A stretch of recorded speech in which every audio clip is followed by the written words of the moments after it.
যেহেতু আমরা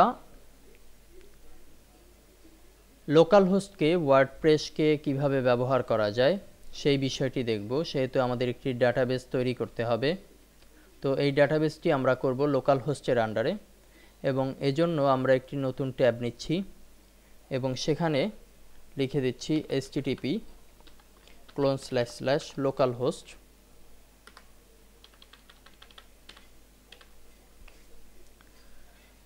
তার আগে একটু বলে নেই যে আমাদের এই মুহূর্তে কিন্তু অ্যাপাচি মাইস্কেল এগুলো স্টার্ট করা আছে, সে কারণে আমরা কাজ করতে পারবো।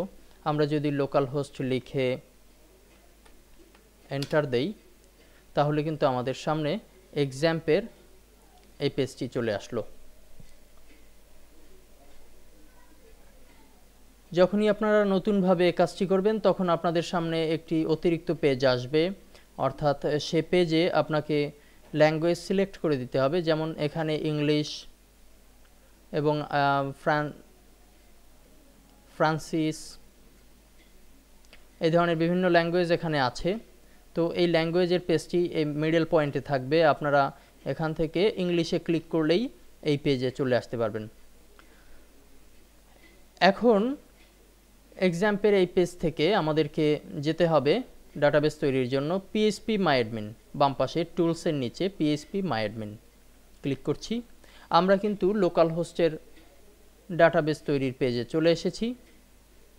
এখান থেকে আমরা একটি ডাটাবেস ক্রিয়েট করব। এখানে এই মুহূর্তে ডাটাবেস হিসেবে ডিফল্ট অবস্থায় কিছু আছে। আমাদের নতুন একটি ডাটাবেস তৈরি করতে হবে ওয়ার্ডপ্রেসের জন্য।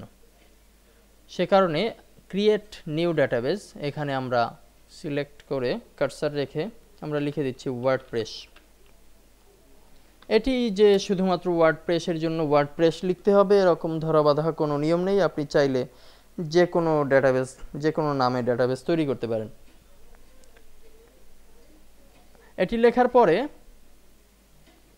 আমরা এখন দিয়ে দিচ্ছি ক্রিয়েট।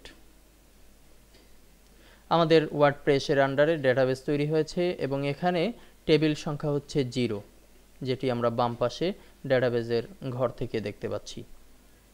এভাবে করে খুব সহজেই কিন্তু আমরা একটি ডাটাবেসকে নিজের নাম অনুযায়ী নিজের ইচ্ছে মতো একটি ডাটাবেস তৈরি করতে পারি। ধন্যবাদ।